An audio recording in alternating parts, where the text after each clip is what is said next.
नमस्कार, आप देख रहे हैं जन टीवी। मैं प्रीति शर्मा आपके साथ खबरों को विस्तार से भी जानेंगे, लेकिन शुरुआत करते हैं हेडलाइंस के साथ।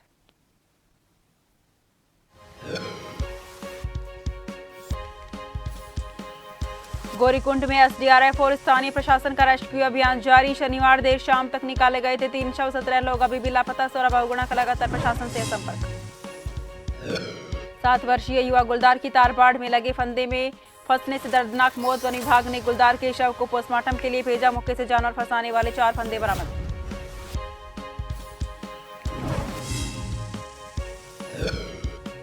बाकी क्रांति के हरिद्वार को आपदाग्रस्त घोषित करने की मांग। 9 अगस्त को हरिद्वार मुख्यालय का ट्रैक्टर रैली के साथ करेगी घेराव और धरना प्रदर्शन। कई गांवों से किया जनसंपर्क अभियान। पिछले 5 साल से बदहाल है टनकपुर से पिथौरागढ़ के लिए बना 12मासी राष्ट्रीय राजमार्ग 9।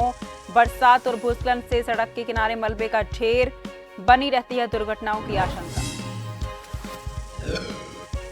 उत्तराखंड में बारिश को लेकर मौसम विभाग का अलर्ट। हरिद्वार, देहरादून, पौड़ी समेत 6 जिलों में ऑरेंज अलर्ट। लगातार बारिश और भूस्खलन से चारधाम यात्रा प्रभावित।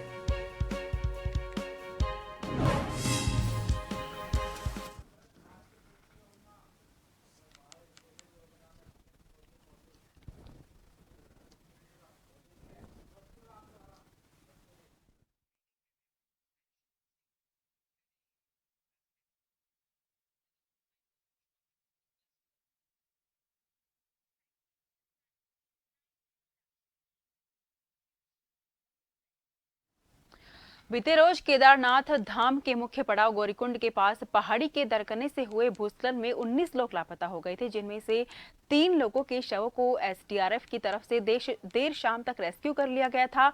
आज भी घटनास्थल पर एसडीआरएफ और स्थानीय प्रशासन का रेस्क्यू अभियान जारी है। रुद्रप्रयाग जनपद के प्रभारी मंत्री सौरभ बहुगुणा की माने तो मौसम खराब होने के चलते वो रुद्रप्रयाग नहीं जा पा रहे हैं, लेकिन फोन पर लगातार जिला प्रशासन के साथ संपर्क बनाए हुए हैं। मंत्री सौरभ बहुगुणा ने कहा कि सरकार की प्राथमिकता प्रभावित लोगों को वहां तक पहुंचाने की है और जो लोग इस घटना में हताहत हुए हैं उनके लिए सर्च और रेस्क्यू अभियान लगातार जारी है।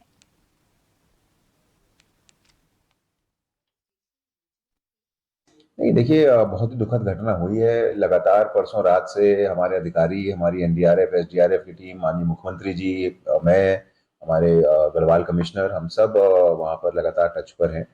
और आपको मालूम है कि लैंडस्लाइड हुई थी और वहाँ पे दुकानें कुछ जिसमें लोग सोए हुए थे वो बह गए हैं। 20 लोगों की हमारे पास रिपोर्ट है कि जो अभी तक लापता है। 2 बॉडी मिली है हमको। लगातार आज सुबह भी 5:30 बजे से हमारी टीम रेस्क्यू एफर्ट्स में लगी हुई है, लेकिन अभी तक और कोई बॉडी नहीं मिली है। आइडेंटिफिकेशन सबका कर लिया गया है, लेकिन हमने श्रीनगर और कुंड में भी इंफॉर्मेशन दी है। ड्रोन से भी सर्वे चल रहे हैं, ढूंढने की कोशिश की जा रही है, लेकिन क्योंकि पानी का बहाव थोड़ा सा तेज है, बारिश वहाँ पे लगातार हो रही है, अलर्ट है, वहाँ पे ऑरेंज अलर्ट है, उसके कारण थोड़ी सी रेस्क्यू में एफर्ट में हम लोग को प्रॉब्लम आ रही है, लेकिन पूरी। माननीय विधायक महोदय, उपस्थित पद्म पुरस्कार से सम्मानित महानुभाव, अध्यापकगण, छात्र, स्पोर्ट्स पर्सन और समाज के विभिन्न क्षेत्रों से जुड़े प्रबुद्ध नागरिक और मीडिया के सभी साथी, आप सबका इस ऐतिहासिक समारोह में हार्दिक स्वागत करता हूँ। माननीय प्रधानमंत्री जी का रेलवे से एक भावनात्मक जुड़ाव रहा है। उन्होंने रेलवे को यातायात के साधन से बढ़कर जन सामान्य के जीवन में बदलाव लाने का आधार माना है। रेलवे को आर्थिक विकास का माध्यम माना है। पिछले 9 वर्षों में भारतीय रेलवे में हुए अभूतपूर्व ट्रांसफॉर्मेशन प्रधानमंत्री जी की रेल विकास से राष्ट्र विकास की सोच का साक्षी है। इस वर्ष देश के हर राज्य को प्रधानमंत्री जी ने रिकॉर्ड रेल बजट का आवंटन किया है।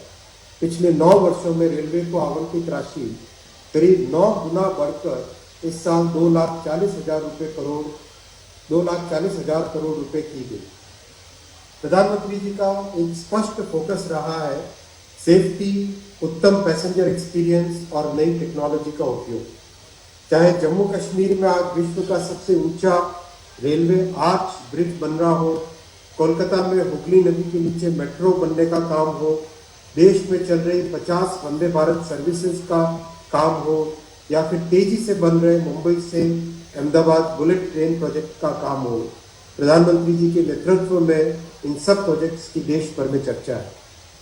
इसी कड़ी में अमृत भारत स्टेशन की परिकल्पना भी 140 करोड़ देशवासियों की आकांक्षा और अपेक्षाओं को पूरा करने के संकल्प से बंधी है। माननीय प्रधानमंत्री जी का स्पष्ट मार्गदर्शन था कि स्टेशन का डिजाइन ऐसा बने जो अगले 50 वर्षों की जरूरतों के लिए उपयुक्त हो। ऐसे वर्ल्ड क्लास डिजाइन पे काम करके आज 508 स्टेशन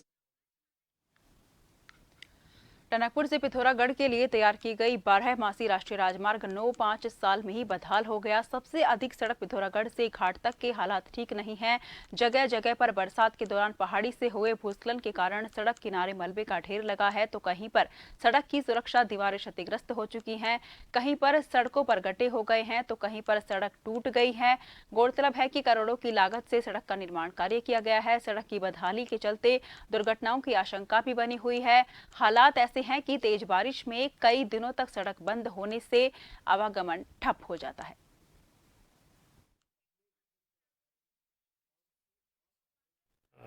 नजर आ रही है बार बार, तो क्या इस पे कार्रवाई की जाएगी? ये विगत कुछ दिनों से लगातार बारिश होने की वजह से कहीं कहीं एनएच डैमेज हुआ है। इसके लिए उनके अधिकारियों को ये निर्देश दिया जा चुका है कि उसमें तत्काल कार्रवाई करें और जहां भी मलबा है उसको हटा लें और जहां भी डैमेज हुआ है उसको आपदा के अंतर्गत तुरंत कार्रवाई शुरू करें। रुड़की और आसपास के देहात क्षेत्रों में जो फसलें आपदा के कारण क्षतिग्रस्त हुई हैं, उनको लेकर ज्वाइंट मजिस्ट्रेट अभिनव शाह के निर्देश पर तहसीलदार ने अपने अपने क्षेत्र में लेखपालों को गांव-गांव जाकर फसलों का निरीक्षण करने के निर्देश दिए हैं। सभी लेखपाल अपने क्षेत्रों में जाकर आपदा के किसानों की नष्ट हुई धान, गन्ना आदि फसलों का निरीक्षण कर रिपोर्ट उच्च अधिकारियों को सौंपेंगे। वहीं इस मामले में तहसीलदार दयानंद ने बताया कि शासन द्वारा आपदा में क्षतिग्रस्त किसानों की फसलों को मुआवजा देने का प्रावधान है, जिसके चलते मानक के अनुसार किसानों को मुआवजा दिया जाएगा, जिससे कम से कम 2000 रुपए सहायता राशि दी जाएगी। मुआवजा देने का प्रावधान है सरकार की ओर से। कुछ सब्सिडीज में सेंट्रल गवर्नमेंट की होती है, कुछ स्टेट गवर्नमेंट की होती है। वो आपदा से पहले ही सीआरएफ गाइडलाइन आ जाती है। जो आपदा से अतिवर्षा से फसल क्षतिग्रस्त हुई है, जो मानक हैं सरकार ने शासनादेश जारी किया है, उसके अनुसार पर हेक्टेयर जो भी है, जितना जिसका क्षेत्रफल होगा वो दिया जाएगा और मिनिमम 2000 रुपए है। यदि किसी की सहायता राशि 2000 रुपए से कम होगी तो उसको मिनिमम 2000 रुपए दिया जाएगा। टीमें सब बनाई गई है, कहाँ कितनी टीमें बनाई गई है क्षेत्र में जा रही है? हाँ, प्रत्येक लेखपाल अपने क्षेत्र का प्रत्येक गांव करेगा। टीमें ही है, लेखपाल ही टीम, लेखपाल ही अपने क्षेत्र की टीम है, वही करेगा, वही ऑथेंटिक है उसके लिए। नगरपालिका परिषद मसूरी के अध्यक्ष अनुज गुप्ता ने मुख्य सचिव को एक पत्र प्रेषित किया है, जिसमें मसूरी में बनने वाली तहसील को माल रोड से बाहर बनाने की मांग की गई है, ताकि माल रोड पर वाहनों का भार कम हो। साथ ही माल रोड पर शाम 4 बजे से रात्रि 10 बजे तक वाहनों की आवाजाही प्रतिबंधित रहती है। ऐसे में व्यवस्था चरमरा सकती है। इस बारे में जानकारी देते हुए नगरपालिका अध्यक्ष अनुज गुप्ता ने कहा कि सरकार द्वारा मसूरी को तहसील बनाए जाने का वो स्वागत करते हैं, लेकिन माल रोड में पर्यटन सीजन में पर्यटकों की भारी भीड़ भी रहती है। देखिए, सरकार ने जो निर्णय लिया है मसूरी को तहसील बनाने का, इसका हम भव्य स्वागत करते हैं, लेकिन मेरा एक सुझाव इस मामले में है कि जो मसूरी की तहसील हो वो माल रोड से बाहर बननी चाहिए। हम देखते हैं कि आए दिन माल रोड पे लगातार ट्रैफिक बढ़ता जा रहा है और लगातार प्रेशर बढ़ता जा रहा है और हमें ज़रूरत है उसको कम करने की। और अगर तहसील उस स्थान पर बनती है तो माल रोड की जो व्यवस्था है, जो ट्रैफिक व्यवस्था है, वो काफ़ी चरमरा जाएगी। उत्तराखंड के नैनीताल से बस एक्सीडेंट का एक दिल दहलाने वाला वीडियो सामने आया है। यहां के रामनगर में धनगढ़ी पुल पर एक बस नाले में पलट गई। बस में 30 से ज्यादा लोग सवार थे, जिन्हें जेसीबी की मदद से बचा लिया गया है। ये बस रामनगर में कार्बेट टाइगर रिजर्व के पास से निकल रही है, तभी बरसाती नाले में पलट गई। बस पलटते ही यात्रियों में चीख पुकार मच गई, लेकिन संयोग से इस हादसे में किसी यात्री की जान नहीं गई। वहां मौजूद लोगों ने फौरन सभी यात्रियों को बाहर निकाल लिया। नाले में पानी कम था, इसलिए किसी की जान नहीं गई। दरअसल उत्तराखंड में पिछले कुछ दिनों से लगातार बारिश हो रही है। हालांकि इस नाले में ज्यादा पानी नहीं बहा था, लेकिन पानी का बहाव काफी तेज था।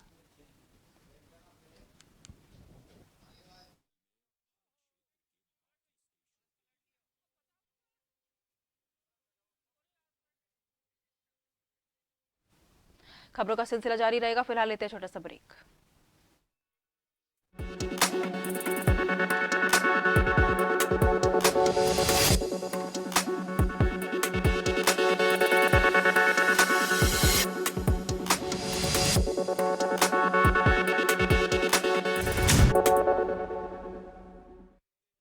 ब्रेक के बाद फिर से आपका स्वागत है। रुक करते हैं खबरों की ओर।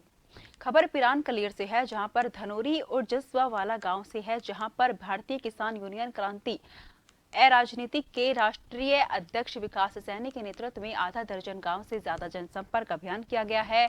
बता दें कि हरिद्वार जिले को आपदा घोषित करने की मांग को लेकर 9 अगस्त को हरिद्वार मुख्यालय का ट्रैक्टर रैली के साथ घेराव कर धरना प्रदर्शन किया जाएगा, जिसमें आधा दर्जन गांव से अधिक में राष्ट्रीय अध्यक्ष विकास सैनी के द्वारा जनसंपर्क अभियान किया गया। भारतीय किसान यूनियन क्रांति के राष्ट्रीय अध्यक्ष ने जिले की आपदाग्रस्त घोषित करने और किसानों का कर्ज पूरी तरह से माफ करने के साथ ही उत्तर प्रदेश की तर्ज पर किसानों को बिजली मुक्त मुहैया कराने को लेकर हरिद्वार मुख्यालय का घेराव किया। जैसे मैं घूम रहा हर गांव में, मुझे लग रहा कि हरिद्वार जिले का किसान अब जाग चुका है और जागो और जगाओ के नारे के साथ हम ये जो गांव में घूम रहे। 9 तारीख में हमें एसडीएम का घेराव है सिर्फ 3 मुद्दों को लेकर। एक तो हरिद्वार जिले को आपदाग्रस्त घोषित किया जा, और एक बिजली का बिल उत्तर प्रदेश की तर्ज पर यहाँ के किसानों का फ्री किया जा, और तीसरी मांग हमारी है कि बिजली उत्तर प्रदेश की तर्ज पर फ्री की जा। उत्तराखंड में आज भी बारिश का क्रम बना रहेगा। देहरादून, पौड़ी गढ़वाल, उधम सिंह नगर और चंपावत में भारी बारिश हो सकती है, जिसे लेकर इन क्षेत्रों में ऑरेंज अलर्ट जारी किया गया है। इन स्थानों को छोड़कर पूरे राज्य में येलो अलर्ट है। वहीं वर्षा और भूस्खलन के कारण चारधाम यात्रा मार्ग लगातार बाधित हो रहे हैं। भारी वर्षा के चलते शुक्रवार को केदारनाथ धाम की यात्रा रोक दी गई थी। मौसम के अनुकूल होने पर ही यात्रा पड़ाव सोनप्रयाग से केदारनाथ धाम के लिए यात्रियों को भेजा जाएगा। केदारनाथ पैदल मार्ग पर लगातार पत्थर गिर रहे हैं। वर्षा के चलते गौरीकुंड से सोनप्रयाग तक राजमार्ग काफी खतरनाक बना हुआ है। केदारनाथ की यात्रा पर आए करीब 1000 यात्री सोनप्रयाग, सीतापुरा, फाटा, रामपुर पहाड़ों पर ठहरे हुए हैं। डोईवाला में स्वर्गीय बबीता गोयल की याद में उनके परिजनों द्वारा नगर के पब्लिक इंटर कॉलेज में एक कक्ष का जीर्णोद्धार कराया गया। वहीं विद्यालय में छात्र हित के इस कार्य के लिए परिजनों के सम्मान में कार्यक्रम आयोजित कर उनका आभार व्यक्त किया गया। क्षेत्र के प्रमुख समाज सेवी यश गोयल ने अपनी स्वर्गवासी माता बबीता गोयल की याद में जीर्ण शीर्ण हो चुके कक्ष का पुनर्निर्माण कराकर उसे स्मार्ट क्लास के रूप में बनवाया गया। शनिवार को उनके परिजनों आरुषि जिंदल, मनन जिंदल के कमरे का उद्घाटन किया गया। इस अवसर पर आयोजित कार्यक्रम में पूर्व प्रबंधक मनोज नोटियाल ने कहा कि अशासकीय विद्यालयों की स्थिति दयनीय है, जो अपने संसाधनों से संचालित हो रही है। ऐसे में जो लोग इनके उद्धार का बीड़ा उठाते हैं, वो सच्चे समाज सेवक हैं। ऐसे में हमने जो यश गोयल जी हमारे क्षेत्र के, उनसे हमने आग्रह किया था कि एक बड़ा हॉल है, आप उसका निर्माण कराएं, तो हमारे बच्चों को उसका लाभ मिलेगा। उन्होंने हमारा निवेदन स्वीकार किया और उन्होंने इसको पिछले 2 महीने में इस कार्य को संपूर्ण कराया। और आज आप देख रहे होंगे बहुत सुंदर सा हॉल बना है और इसमें हमारे बच्चों को लाभ मिलेगा। स्मार्ट क्लास यहाँ पर चलेगी। पुण्य का कार्य विद्यालय में किया है, तो यहाँ पर बच्चे हमारे पढ़ने आ रहे हैं। बिलो पावर्टी लाइन के होते हैं, गरीब घर के बच्चे होते हैं, उनको इसका लाभ मिलेगा और वो इसका लाभ उठाएंगे।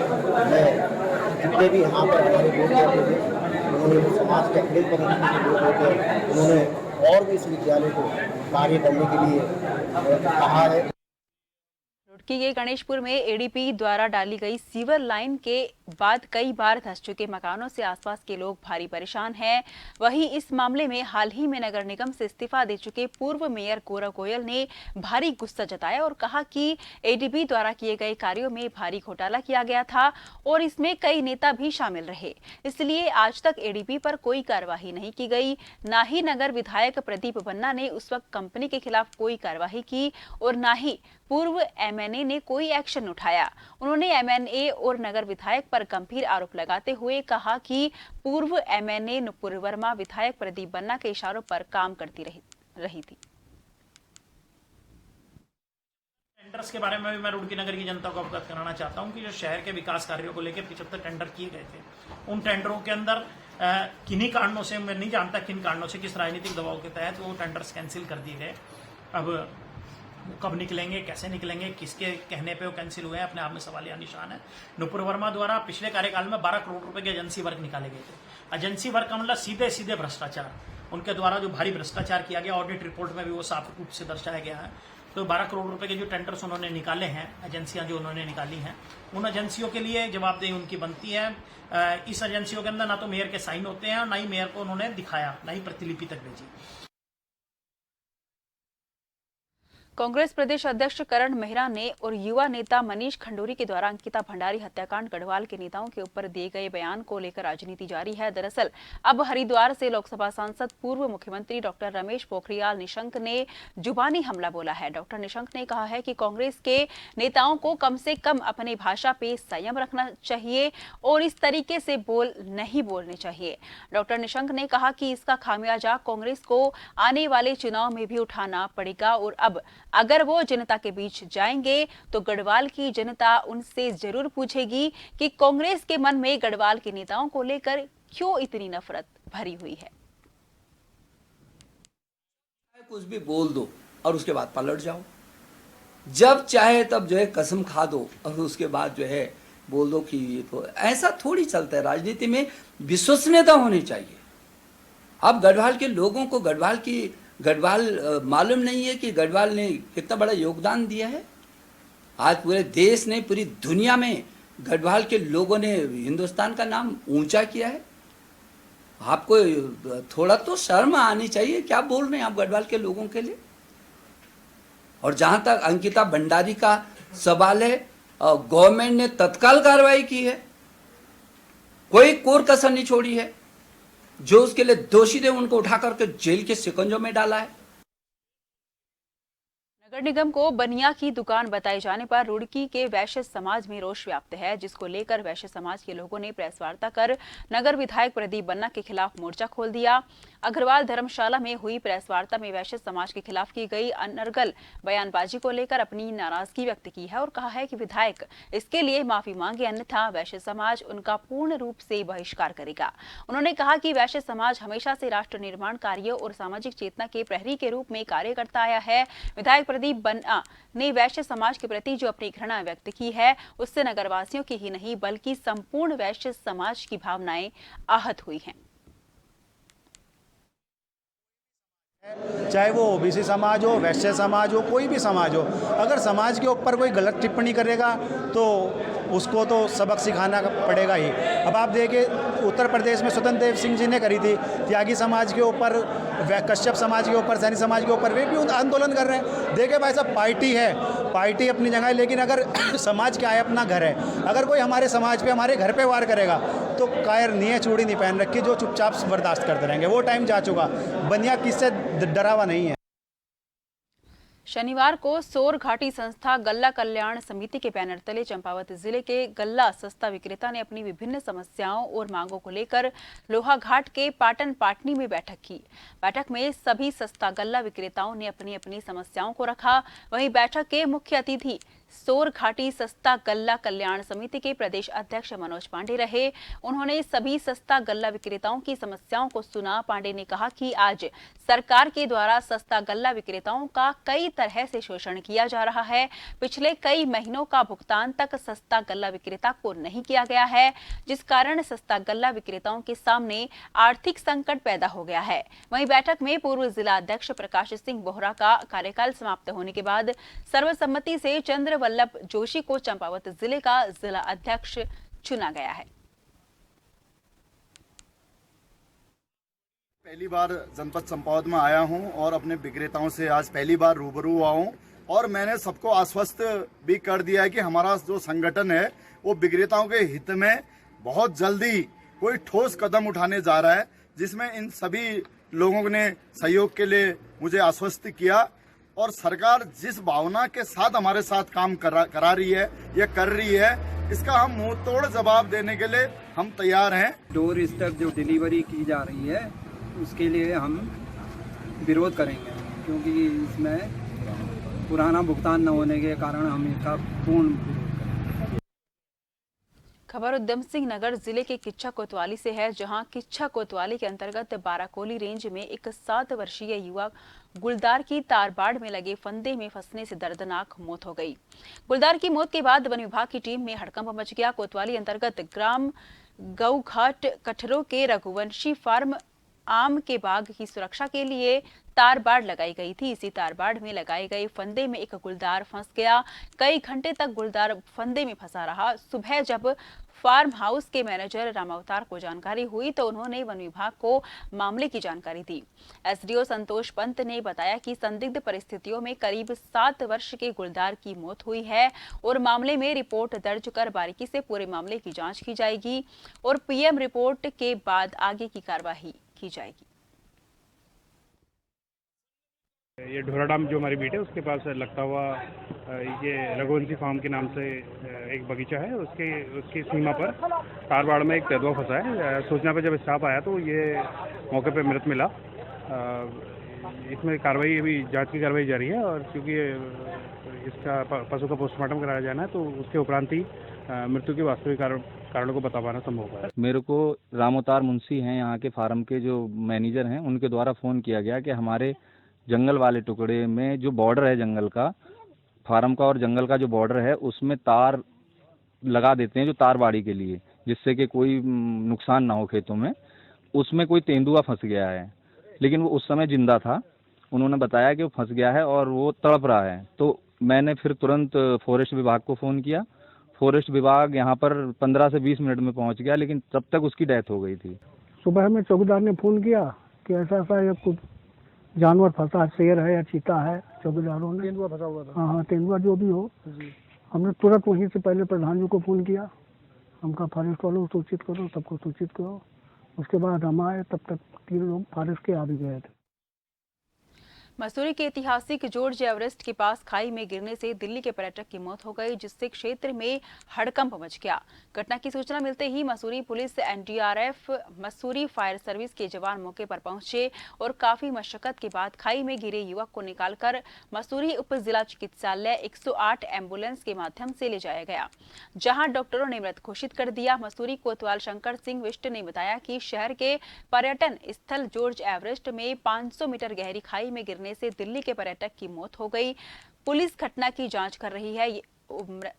मृतक के शव को कब्जे में लेकर पोस्टमार्टम के लिए भेजा गया। फिलहाल के लिए मुझे दीजिए इजाजत। देश भर की तमाम खबरों के लिए लगातार देखते रहिए जन टीवी, क्योंकि हम हैं जन जन की आवाज।